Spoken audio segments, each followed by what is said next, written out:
அந்த 10 பிள்ளைகளும் ஒரு நாளைக்கு தொழுதால், ஃபர்லான 5 நேர தொழுகையை மாத்திரம் தொழுதால் 170 ரக்காத்துகள். அதுல 10 பிள்ளைகள் தொழுதால் 170 ரக்காத்துகள். 170 ரக்காத்துடைய நன்மை அந்த கபூர்ல இருக்கிற தாய்க்கு தகப்பனுக்கு போய்கொண்டு.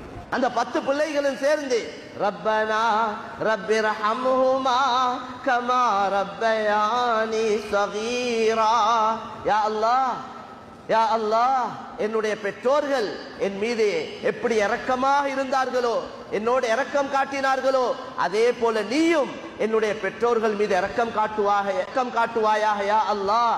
இந்த 10 பிள்ளைகளும் 5 நேர தொழுகையில துஆ செஞ்சா எவ்வளவு கபரு வெளிச்சமா இருக்கு. வீட்டுடைய சூழல், ஒவ்வொரு குடும்ப தலைவனும் தன்னை மனைவி மக்களுக்கு டைம் கொடுத்து வீட்டுல மனைவி மக்களோடு இருந்து பிள்ளைகளோட ஓதல் படிப்புகளை கவனித்து பிள்ளைகளுக்கு தேவையான தர்பியத் செய்யணும், தேவையான புத்திமதிகள் சொல்லணும்.